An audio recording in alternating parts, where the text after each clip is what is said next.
So good afternoon everyone, है ना। I hope कि सब लोग बढ़िया होंगे, अपनी पढ़ाई का अच्छे से ध्यान रख रहे होंगे और अपनी सेहत का अच्छे से ध्यान रख रहे होंगे। ठीक है। रीति क्या है सर ये? हाँ, चलो ठीक। सो बच्चा, आज का टॉपिक हम शुरू करते हैं वेक्टर्स, है ना। वेक्टर्स हमारा जो है बहुत इंपॉर्टेंट है। वेक्टर सर, क्वांटिटी क्या होता है? Anything which can be measured. और क्वांटिटी होती है दो प्रकार की, जैसे हमने कल भी पढ़ा था। एक होता है हमारे पास स्केलर और दूसरा होता है हमारे पास वेक्टर। सर, स्केलर को कैसे डिफाइन किया जाता है? स्केलर क्वांटिटी कौन सा क्वांटिटी होता है? सर, ऐसा क्वांटिटी जिस क्वांटिटी के पास सिर्फ मैग्नीट्यूड होता है, डायरेक्शन नहीं होता है। Those quantity which have magnitude only is known as scalar quantity. ठीक है। and those quantity which possess both magnitude as well as direction also. अगर मैं एग्जांपल की बात करूं बच्चे, तो फॉर एग्जांपल हमारे पास क्या रहेगा? स्केलर में क्या होगा? डिस्टेंस। ठीक है। डिस्टेंस क्या होता है? Path followed by the body, है ना। उसमें कोई भी डायरेक्शन नहीं होता है। स्पीड हो गया, मास हो गया, एक्सेट्रा। और वेक्टर में हमारे पास डिस्प्लेसमेंट है। फॉर एग्जांपल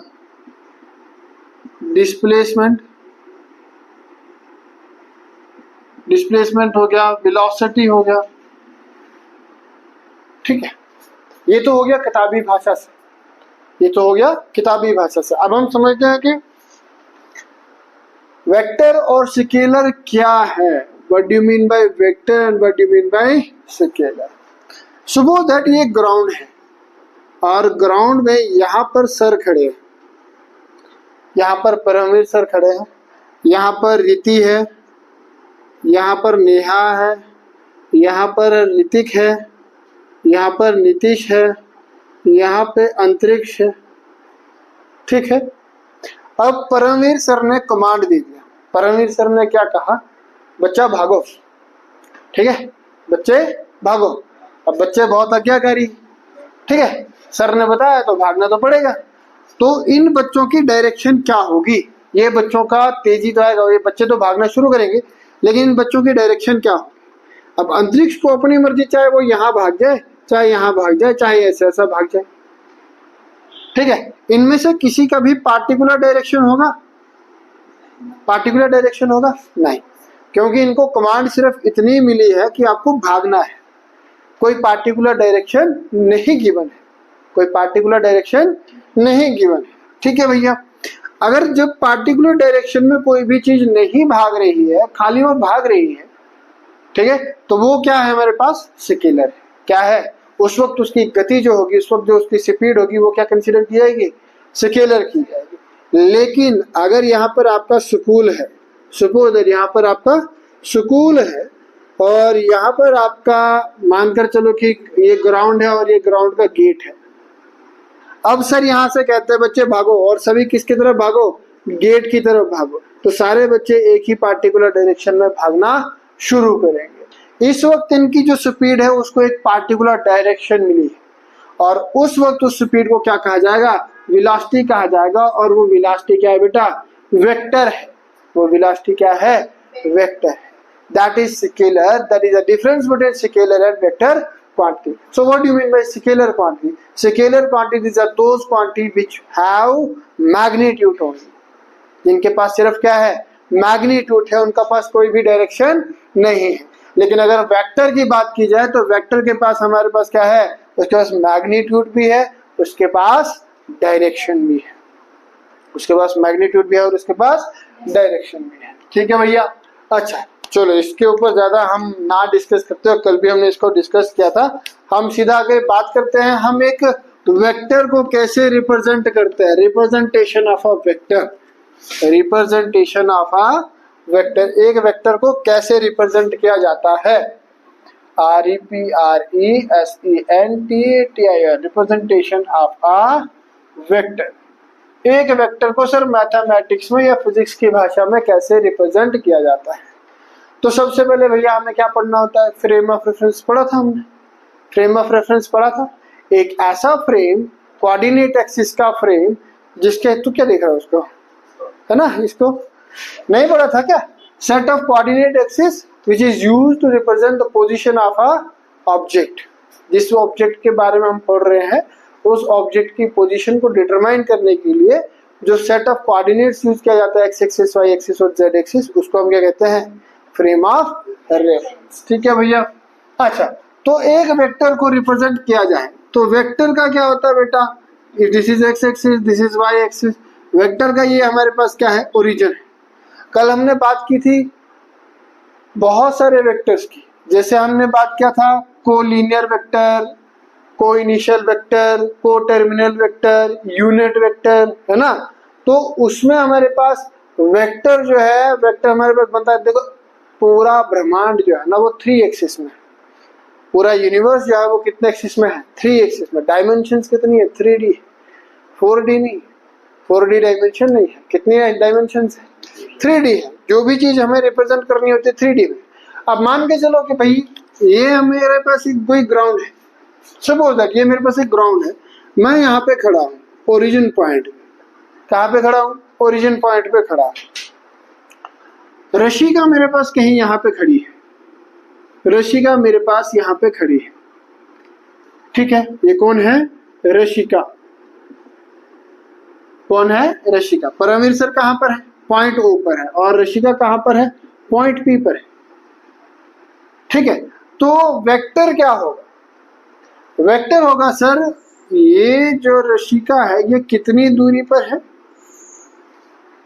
ठीक है, और इसको हम रिप्रेजेंट करते हैं R वेक्टर से। जबकि जो ऑब्जर्वर होता है ना वो पॉइंट होता है इसका इनिशियल पॉइंट, और जिसको ऑब्जर्व किया जाता है ऑब्जेक्ट को वो होता है इसका फाइनल पॉइंट। अब अगर मैं बात करूं कि रशिका कितनी दूरी पर है परमवीर सर से, तो परमवीर सर क्या करेंगे? मैं देखूंगा ना रशिका को, तो मैं क्या गया? रेफरेंस पॉइंट या ओरिजिन पॉइंट। अब मेरे रेफरेंस में रशिका कितनी दूरी पर है, तो मैं क्या करूंगा? इमेजिनरी एक एक्सिस ले लिया, एक एक्स एक्सिस ले लिया, एक वाई एक्सिस ले लिया। अब भाई रशिका कितनी दूरी पर है? एक्स एक्सिस पे सर इतनी दूरी पे है, एक्स टर्म्स, या मान कर चलो कि 10 है ना। और वाई एक्सिस पे कितनी दूरी पर है? सर इतनी दूरी पर है, दिस इज वाई एक्सिस। और मान के चलो कि 2 यूनिट्स, ये 10 यूनिट्स है और वो 2 यूनिट्स है। कल हमने बात किया था यूनिट वेक्टर का, तो बेटा यूनिट वेक्टर क्या होता है? यूनिट वेक्टर क्या होता है सुजा? जिसका मैग्नीट्यूड 1 हो, और निखिल जिसका मैग्नीट्यूड 1 हो और कैप से डिनोट करते हैं, और डायरेक्शन अलोंग द वेक्टर होता है। डायरेक्शन क्या होता है? अलोंग द वेक्टर होता है, ठीक है भैया। तो वही रिप्रेजेंटेशन ऑफ ए वेक्टर, इस ओपी वेक्टर को हम कैसे रिप्रेजेंट करते हैं sir? This is represented by r vector, this is represented by r vector. और ओपी वेक्टर क्या है यहाँ पर? ये ओपी वेक्टर हमारे पास है ना, पोजीशन वेक्टर कहा जाता है इसको, पोजीशन वेक्टर। सर ये पोजीशन वेक्टर है, लेकिन है किसका पोजीशन वेक्टर? ये किसका पोजीशन वेक्टर है? Position vector of Rashika with respect to Paramvir, with respect to Paramvir. Position किसकी बताई जा रही है? रशिका की। किसका रेफरेंस लेके? परमवीर का रेफरेंस लेके, ठीक है। तो ये ओपी क्या है? ओपी है sir position vector of Rashika with respect to Paramvir. Clear? So this is represented by OP vector. So OP vector हमारे पास आर वेक्टर किसके बराबर होगा सर? ये एक्स एक्सिस पर कितना दूर है? 10 टाइम्स दूर है। और x axis per unit vector जो होता है वो होता है आई कैप। और वाई एक्सिस पर कितना दूर है? 2 टाइम्स दूर है, तो 2 टाइम्स जे कैप। और जेड एक्सिस 0 है तो 0 के कैप, क्योंकि ये दोनों हम 2 डायमेंशन की बात कर रहे हैं। अभी हम 3 डायमेंशन की बात भी करेंगे कि 3 डायमेंशन में पोजीशन वेक्टर को कैसे रिप्रेजेंट किया जाता है। So OP vector r vector is equal to this. लेकिन कल हमने पढ़ा था, इसको अगर मैं इक्वेशन फर्स्ट मान के चलता हूं, कल हमने पढ़ा था सर एक वेक्टर कब पूरा होता है, ये mod of r, what does it mean, mod of r क्या रिप्रेजेंट कर, magnitude of the vector, magnitude of the vector into r cap, और आर कैप क्या है सर, यूनिट वेक्टर है, क्या है, यूनिट वेक्टर है, ये एक वेक्टर क्वांटिटी है, या मैं इसको बता दूं पोजीशन वेक्टर, पोजीशन वेक्टर, ये आर कैप क्या है sir, mod of r vector क्या है, मॉड ऑफ आर वेक्टर है मैग्नीट्यूड, मैग्नीट्यूड, और मैग्नीट्यूड क्या होगा, डिस्टेंस होगा ओ से पी तक, डिस्टेंस होगा ओ से पी, और ये आर कैप क्या है बेटा, आर कैप है यूनिट वेक्टर, क्या है ये, यूनिट वेक्टर, ठीक है। अच्छा चलो आगे बढ़ते हैं। अब भाई ये हमारे पास 2 डायमेंशन में है, और इसको हम कहते हैं इक्वेशन फर्स्ट हमारे पास क्या है, displace, sorry not displacement vector, position vector, POSITION, position vector in Cartesian coordinate system, Cartesian coordinate system. अगर हम इसको पोलर कोऑर्डिनेट सिस्टम में लें तो पोलर कोऑर्डिनेट सिस्टम में कैसे लिया जाएगा। अब पोलर कोऑर्डिनेट सिस्टम में देखो भाई क्या है, अगर मेरे को ये एंगल कितना है भाई, थीटा है, और ये आर है, तो ये कितना हो जाएगा, आर साइन थीटा, और ये कितना हो जाएगा, आर cos थीटा, ये तो पढ़ा होगा 10th में आपने, है ना। तो आर cos थीटा एक्स की जगह पे क्या आ जाएगा, आर cos थीटा, और वाई की जगह पे क्या आ जाएगा, r sine theta, r cos theta and r sine, polar coordinate system. और पोलर कोऑर्डिनेट सिस्टम कितने प्रकार के होते हैं, 2 प्रकार के होते हैं, सिलेंड्रिकल पोलर कोऑर्डिनेट सिस्टम और स्फेरिकल पोलर कोऑर्डिनेट सिस्टम, ठीक है। बट वो अभी बहुत ज्यादा इंपॉर्टेंट है, वो भी उसके बारे में दोबारा से हम लेक्चर बनाएंगे। हम पहले यहीं पर चलते हैं, पोजीशन कोऑर्डिनेट, पोजीशन वेक्टर को ही समझते हैं, और उसके बाद डिस्प्लेसमेंट वेक्टर को समझते हैं, ठीक है भैया। अच्छा, ये आर वेक्टर क्या है, पोजीशन वेक्टर है, मॉड ऑफ आर वेक्टर क्या है, मैग्नीट्यूड ऑफ द वेक्टर है, और ये आर कैप क्या है, यूनिट वेक्टर है, और यूनिट वेक्टर किसका, आर वेक्टर का। आर वेक्टर क्या है, position vector of P with respect to O. What is O? O is initial point. What is P? P is final point. ये terminating point. ठीक है भैया। अच्छा, दूसरी बात है, अब भाई देखो क्या है कि परमवीर सर यहीं पर है, परमवीर सर कहाँ पे रहे, पॉइंट P पर ही रहे, परमवीर सर कहाँ पे रहे, पॉइंट P पर ही रहे, लेकिन ये जो रशिका है ना, इसको एक जगह पे टिकाई नहीं, ये पॉइंट P से पॉइंट Q की तरफ आ गई, मतलब यहां से यहां की तरफ, यहां तक आ गई। क्या अब position vector of Rashika with respect to Paramvir same रहेगा, नहीं, अब वो बदल जाएगा। और कितना बदलेगा सर, देखो अब नया जो पोजीशन वेक्टर आएगा वो आएगा ये, let us suppose that that is R1 vector, कितना भाई, R1 वेक्टर। अब इसके जो है ना भाई, ये कोऑर्डिनेट्स देख लो, ये x का वैल्यू बदल जाएगा, इसके लिए 10 था तो इसके लिए घट गया, है ना, हो सकता है 8 हो गया, और इसके लिए y का वैल्यू बढ़ गया। मतलब कहने का अभिप्राय ये है कि एक्स वाई का वैल्यू इसमें क्या हो जाएगा, चेंज हो जाएगा, एक्स वाई का वैल्यू चेंज हो जाएगा। रशिका कहां से चली सर, P पॉइंट से चली, कहां की तरफ गई, Q पॉइंट की तरफ गई, पॉइंट P से चली और पॉइंट Q की तरफ गई।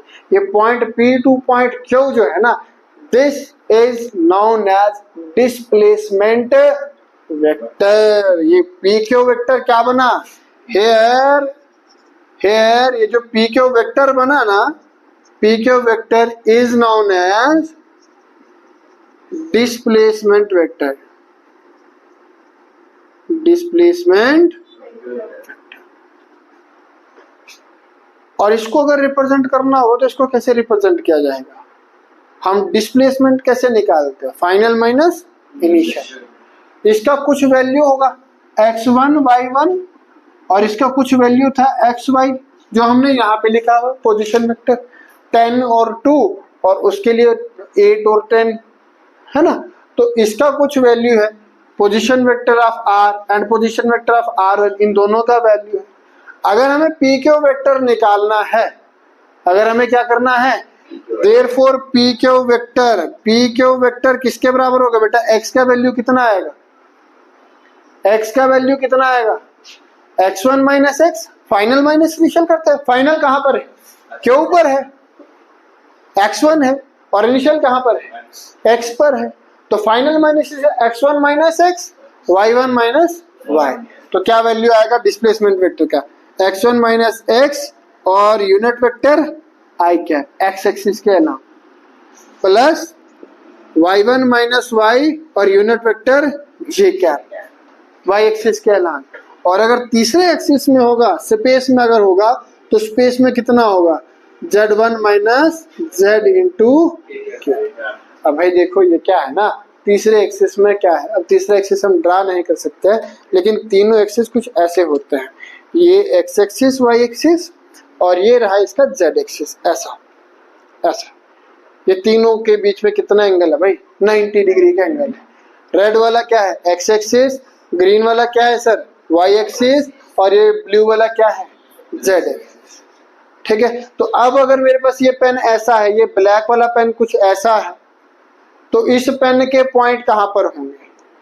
इसको मैं सीधा ऐसे गिरा दूंगा, ये यहां पर आएगा, ये बनेगा राइट एंगल ट्राइंगल। ऐसा जो ग्रीन, ब्लैक और मेरी फिंगर के बीच में बन रही, क्या बन रही है? राइट एंगल ट्राइंगल बन रही है।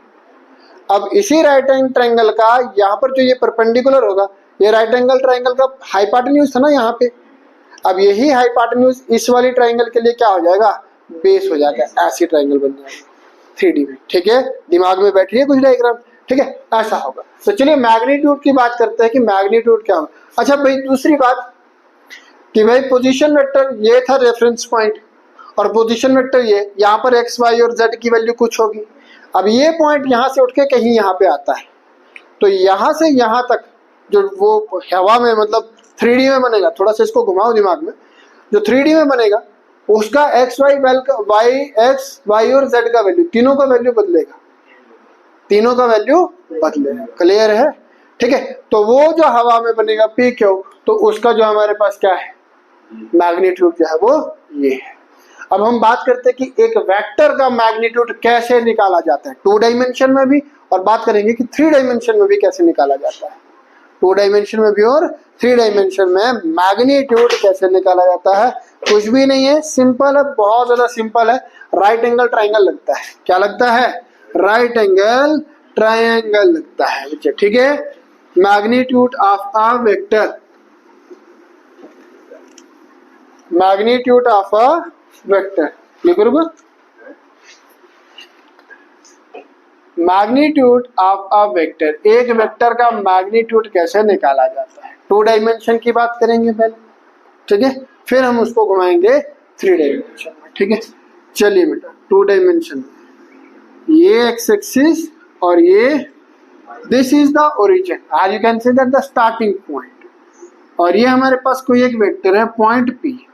ये एंगल बन रहा है थीटा या कुछ भी बन रहा है भैया, ये वैल्यू कितना होगा और ये वैल्यू कितना होगा? देखिए ये लाइन और ये लाइन दोनों पैरेलल है, so this will B y, और ये कितना हो जाएगा? x। ठीक है, अगर मुझे OP वेक्टर को रिप्रेजेंट करना, तो OP vector is equals to x i cap plus y j cap. अगर मैग्नीट्यूड ऑफ OP वेक्टर देखना है, तो मैग्नीट्यूड हाइपोटेन्यूज कैसे निकाला? What is this? OP क्या है? हाइपोटेन्यूज। ठीक है, तो इन मैग्नीट्यूड निकालना मतलब लेंथ निकालना है ना, लेंथ निकालना है ना भैया। मैग्नीट्यूड क्या है? लेंथ है। ठीक है, तो अकॉर्डिंग टू या इन ट्रायंगल कौन सा बेटा? OP, क्यों रख लो यहाँ पे, कोई फर्क नहीं पड़ता। राइट एंगल एट कहां पर है बच्चे? क्यों पर? राइट एंगल यहाँ पे बनना है। ठीक है, तो OP का स्क्वायर जो होगा वो किसके स्क्वायर के बराबर? एक्स स्क्वायर प्लस बेस का स्क्वायर प्लस परपेंडिकुलर का square. So OP equals to under root x square plus Y square. This is the magnitude. और ध्यान रखिएगा, हमेशा ध्यान रखिएगा, एक वेक्टर का मैग्नीट्यूड जो होता है ना, एक वेक्टर का मैग्नीट्यूड जो होता है उसको हम खाली ऐसे भी रिप्रेजेंट करते हैं, या फिर ऐसे रिप्रेजेंट किया जाता है। OP के ऊपर वेक्टर लगा हो तो उसका मतलब भी मैग्नीट्यूड है, या OP खाली लिखा हो उसका मतलब भी मैग्नीट्यूड है। या फिर ऐसे लिखा हो R वेक्टर का मॉड और R खाली आर लिखा हो, इन दोनों का मतलब भी सेम है, मैग्नीट्यूड। मॉड लग गया तो मतलब मैग्नीट्यूड, या वेक्टर नहीं लगा ऊपर से तो वो भी खाली क्या है, मैग्नीट्यूड है, मतलब स्केलर है, मतलब क्या है, स्केलर है। क्लियर?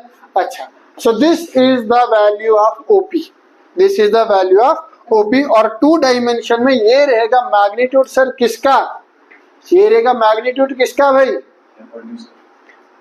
एक ओपी वेक्टर का। अब ओपी वेक्टर किसके बराबर, देखो डायरेक्शन में निकालते हैं ओपी। पहले तो ये इसको कर लो, ये एक इक्वेशन बना हमारे पास, ठीक है। अब अगर हमें क्या निकालना है बच्चे, एक वेक्टर किसके बराबर होता है सर, उसका मैग्नीट्यूड और उसकी डायरेक्शन के बराबर, उसका मैग्नीट्यूड और उसकी डायरेक्शन के बराबर। तो भाई निकालो ओपी कैप, निकालो भैया ओपी कैप कितना होगा, यूनिट वेक्टर अलॉन्ग ओपी कितना होगा। देखो इसमें न्यूमेरिकल चढ़ता है, बार बार चढ़ता है, that will B OP vector बटे में ओपी, ओपी वेक्टर बटे में ओपी। तो अगर मुझे बताया जाए, एक वेक्टर दिया जाए कि भाई if a vector equals to, अगर बताया जाए अगर ए वेक्टर क्या है, बोले क्वेश्चन है कि sir a vector is equals to 2i cap plus 3j cap, find out the unit vector, क्या find out the unit vector, unit vector को निकालो भैया। अब क्या निकलेगा, यूनिट वेक्टर कैसे निकलेगा, पहले तो इसका मैग्नीट्यूड निकालना पड़ेगा। मैग्नीट्यूड कितना आएगा, 2 का स्क्वायर जमा 3 का स्क्वायर का अंडर रूट, क्योंकि एक्स एक्सिस के अलॉन्ग कितना है 2, वाई एक्सिस के अलॉन्ग कितना है 3 है ना। तो मैग्नीट्यूड कितना निकलेगा, नाउ मॉड ऑफ आर। देखो आंसर देख लीजिए इसका एक बार, जल्दी से करते हैं, आंसर करते हैं इसका एक बार, कितना आएगा unit vector. Mod of a vector, sir mod of a vector will become is equal to 2 का स्क्वायर जमा 3 का स्क्वायर का होल रूट। ये कितना आएगा बच्चे, 2 दूने 4 जमा 3 3 9 का रूट, 9 4 13 अंडर रूट 30। मैग्नीट्यूड कितना है, अंडर रूट 30। नाउ सर हमें ये पता है कि एक यूनिट वेक्टर जो होता है वो होता है एक वेक्टर बटे में उसका मैग्नीट्यूड के बराबर। तो वेक्टर कितना है sir, that is equal to 2i cap plus 3j cap बटे में कितना, अंडर रूट 13 बटे में under root 13। So this is the answer a cap, ठीक है। यही आंसर रहेगा किसका, इस क्वेश्चन का जो ये आंसर यूनिट वेक्टर जो है ये आंसर रहेगा unit vector 2/√3i cap plus 3/√13j cap, ठीक है भैया। 2 डायमेंशन में अगर बात करते हैं, ठीक है। चलिए अब इसी को घुमाते हैं, 3 डायमेंशन की ओर चलते हैं। किसकी ओर चलते हैं, 3 डायमेंशन की ओर चलते हैं।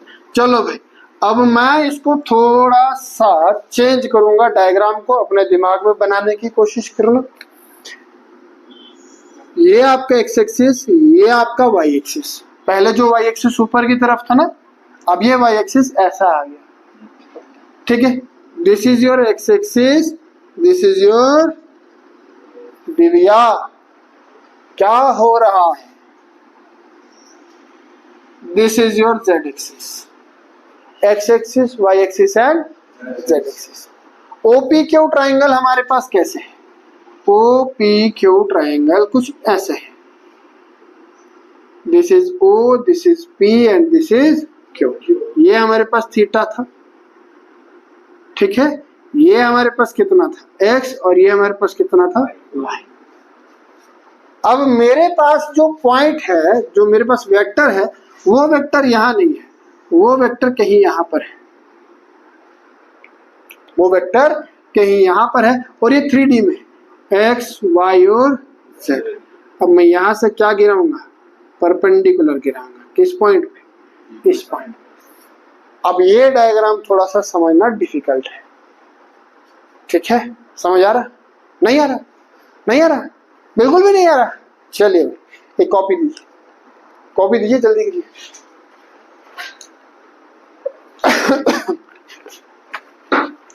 ये हमारे पास this is your x axis and this is your y axis, ये वेक्टर, और ये बन गया हमारे पास राइट एंगल ट्राइंगल, बन गया राइट एंगल ट्राइंगल। अब मैंने इसको ऐसे कर दिया, ट्राइंगल तो ऐसी ही रही ना। अब इसके ऊपर ये परपेंडिकुलर है, ये जो लाइन बन रही है ना डॉटेड, ये परपेंडिकुलर है, और ये राइट एंगल ट्राइंगल का ये जो हाइपोटेन्यूज था, अब ये इस ट्राइंगल के लिए क्या बन जाएगा, बेस बन जाएगा। क्या बन जाएगा? अब ये ट्राइंगल रहेगा सर ऐसे, एक दिन उठ जाओ वहां से, उठो, आ जाएगा, मार्कर पकड़। अब ये ट्राइंगल कैसे बनेगा बेटा? ये इसको भी पकड़, दूसरा मार्कर पकड़ा भाई, ऐसे था, ठीक है। अब नया जो ट्राइंगल बन रहा है वो कैसा है? वो ऐसा है, ऐसा, ये ऐसा, कुछ ऐसा दिखाई दे रहा, ठीक है। पहले हमने किस ट्राइंगल का कैलकुलेट किया? ये जो कॉपी के ऊपर राइट एंगल ट्राइंगल बन रहे 3 पेन के बीच में, ऐसा बनाते हैं यार, रुको। ये एक ट्राइंगल बन रही थी राइट एंगल ट्राइंगल, ऐसा ऐसा ऐसा और ऐसा, ऐसी राइट एंगल ट्राइंगल बन रही थी, ठीक है। अब वो थी ऐसे, अब हमने इसको ऐसे लेटा दिया और इसका ये जो हाइपोटेन्यूज है ये नेक्स्ट ट्राइंगल के लिए क्या बना दिया हमने? बेस बना दिया। और ये आएगा ऐसे हाइपोटेन्यूज, ये ऐसा 3D में बनेगी, ठीक है। मान के चलो, चलो बैठो बैठ, क्या है देखो बेटा, ये एक्स एक्सिस नहीं, ये एक्स एक्सिस है ऐसा, ये वाई एक्सिस, और मेरे सर का जो है ये क्या है? जेड एक्सिस, ठीक है। मेरा एक्स एक्सिस और वाई एक्सिस क्या है? दोनों 90 डिग्री। मेरी बाजू क्या है? बाजू के बीच में एंगल कितना बन रहा है? ऐसा 90 डिग्री, है ना। यहाँ से यहाँ तक का जो एंगल है वो कितना है? 90 डिग्री, एक्स एक्सिस और वाई एक्सिस। मेरा जो पहला ट्राइंगल बन रहा था वो बन रहा था ऐसे, उसका हाइपोटेन्यूज था, और यहाँ से इस एक्सिस पे क्या था? परपेंडिकुलर था। ये बना उसका एक्स एक्सिस, ये बना उसका वाई एक्सिस, और ये था उसका हाइपोटेन्यूज। अब मेरा जो पॉइंट है वो 2D में नहीं है, वो 3D में है। कहां पर है? कहीं यहां पर है सर वो।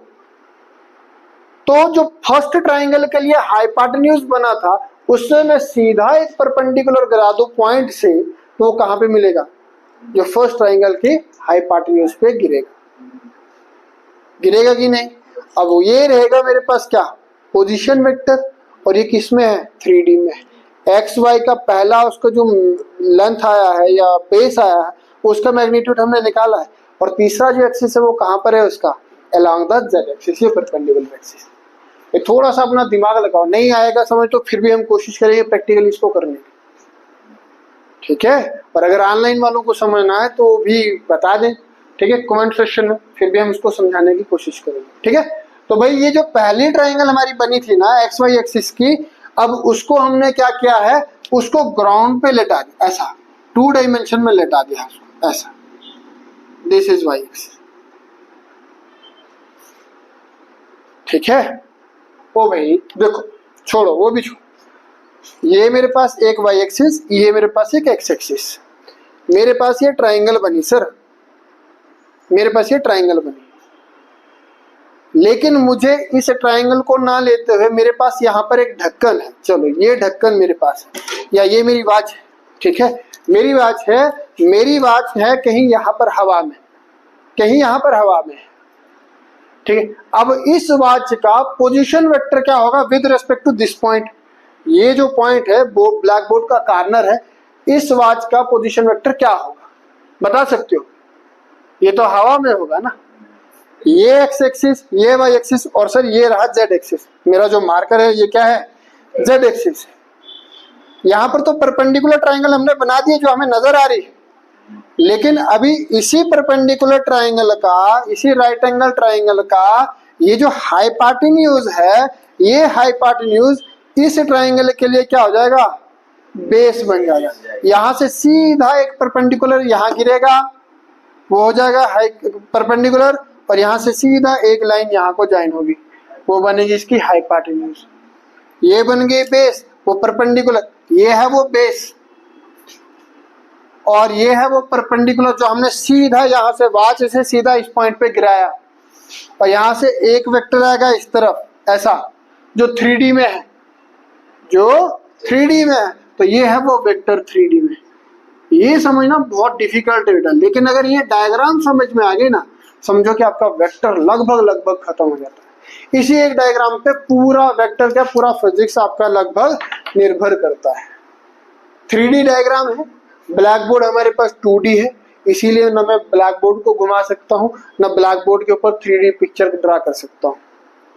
ये आपको दिमाग में ही थोड़ा सा बनाना पड़ेगा, ठीक है, अदरवाइज हम किसी दिन इसको प्रैक्टिकली करके देखेंगे, ऐसे फर्श पे लटा के देखेंगे, करेंगे, कोई दिक्कत नहीं। ठीक है भैया, क्लियर है। तो भाई ये हमारे पास है, ये है ओ पी, मतलब मान लो कि ये आर, हमें ओ आर वेक्टर देखना, और ओ आर पॉइंट कहां पर है, 3D में, स्पेस में, हवा में। ठीक है, हाँ अगर किसी प्लेन के ऊपर है तब तो निकालना आसान हो जाता है, लेकिन जब हवा में है, स्पेस में है, तब निकालना थोड़ा सा डिफिकल्ट हो जाता है। तो तीसरा एक्सिस आ गया।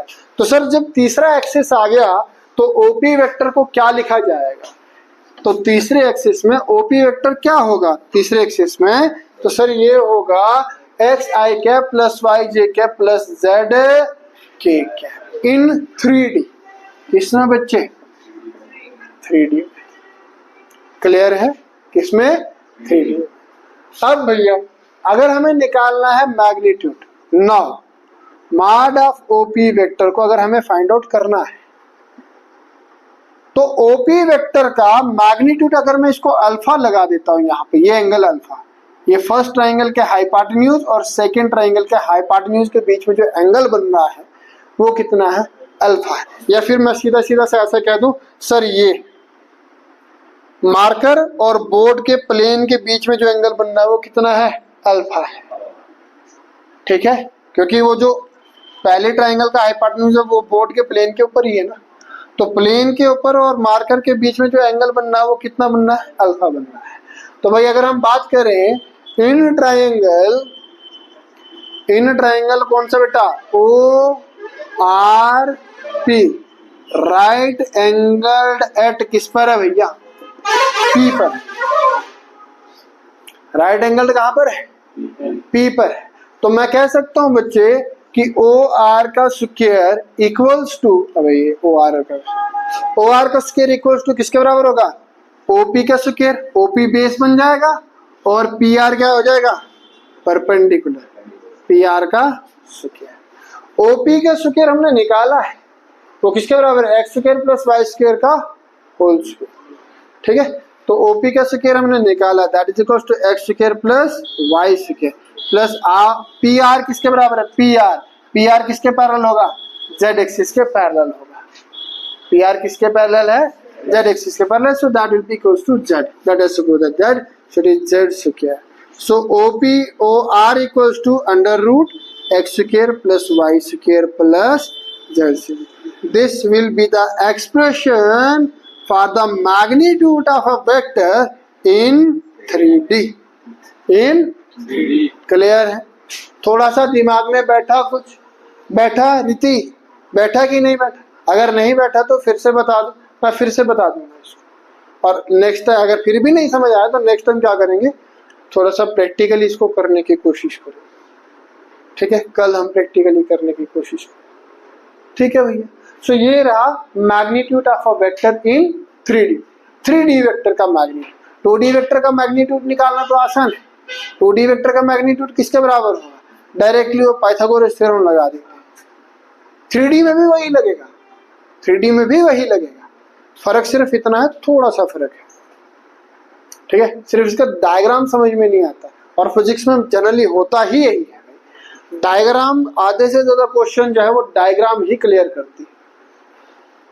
लेकिन हमारा दुर्भाग्य है ये कि हमारा जो है ब्लैक बोर्ड या व्हाइट बोर्ड जो है, जो भी बोर्ड हमारे पास है वो 2 डायमेंशनल है और डायग्राम जो चलती है वो 3D में चलती है। इसीलिए बच्चों को कई बार फिजिक्स बहुत डिफिकल्ट लगती है, लेकिन है नहीं, है नहीं। जरा सोच के देखो, एक कमरा है, ये एक कमरा है, just close your eyes and think about it. एक कमरा है और कमरे के बीच में एक बाल लटका हुआ है, कमरे के बीच में एक बाल लटका हुआ है। उस बाल का पोजीशन वेक्टर आपको बताना है, किसी कॉर्नर को पकड़ो, किसी एक कॉर्नर को पकड़ो, अब बताओ उस बाल की पोजीशन क्या है। अब ध्यान दो कि इस बाल की पोजीशन क्या है भैया। ये फैन चल रहा है, फैन चल रहा है ना, ये फैन कहां पर है, छत के ऊपर है, नहीं, उस दीवार पे नहीं है, नीचे फर्श पे नहीं, ये तो लटका हुआ बीच में। इस फैन का पोजीशन वेक्टर क्या होगा, इस फैन की पोजीशन क्या है, क्या है इस फैन की पोजीशन, मैं यहाँ पर ही खड़ा हो जाता, बस खत्म कहानी, मैं यहाँ पे ही खड़ा हो गया। ये एक एक्सिस, ये दूसरी दीवार के साथ एक्सिस, दो एक्सिस हो गए और तीसरा एक्सिस मेरा सर हो गया, एक्स एक्सिस, वाई एक्सिस और जेड एक्सिस। अब फैन से सीधा परपेंडिकुलर अगर मैं गिराऊं नीचे, तो जहां पे वो गिरेगा उस पॉइंट पर अगर मैं राइट एंगल ट्राइंगल ड्रा करूं तो हाइपोटेन्यूज निकल जाएगा। अब दूसरा, यहां से वहां की तरफ वेक्टर, अब उस वेक्टर जो परपेंडिकुलर गिरा था और यहां से वहां तक हाइपोटेन्यूज, और फर्स्ट ट्राइंगल का क्या बनेगा, फर्स्ट ट्राइंगल का हाइपोटेन्यूज सेकंड ट्राइंगल के लिए बेस बन जाएगी, है ना, एक्स वाई और जेड तीनों कवर हो जाएंगे। तो ये स्पेस में, ठीक है। अच्छा बच्चे चलो, अगर यहाँ पर आपको यूनिट वेक्टर निकालने के लिए बताया जाए तो फिर यूनिट वेक्टर क्या होगा सर, फिर से बात वही है कि a vector is equal to mod of a vector into a cap. So a cap is equal to a vector over a, है ना। तो ए वेक्टर किसके बराबर है sir, x i cap plus y j cap plus z k cap के बराबर है, x i cap plus y j cap plus z k, है ना। तो चलिए निकालते हैं। तो भैया अगर हमें यूनिट वेक्टर निकालना है, यूनिट वेक्टर कितना होगा बच्चे, x i cap plus y j cap plus z k cap divided by under root x square plus Y square plus Z square. ये प्लस खोल दो, सबके साथ चला जाएगा। ये कितना आएगा सर, एक्स आई कैप बटा under root x square plus Y square plus Z square plus y over under root x square plus Y square plus Z square j cap plus Z over under root x square plus Y square plus Z square का के cap. This will be the unit vector, ठीक है। ये बनेगा हमारे पास unit vector. फर्क सिर्फ इतना होगा, वहां पर न्यूमेरिकल वैल्यू गिवन होगी एक्स वाई जेड की 2 3 4 कुछ भी, और यहाँ पे हम क्या कर रहे हैं, जर्नल एक्स वाई जेड से कर रहे हैं, ठीक है। काफी आज के लिए इतना, that's all for today, thank you, ठीक है। अपना ध्यान रखो, अपनी पढ़ाई का ध्यान रखो, मस्त होके पढ़ो, ठीक है। Okay bye.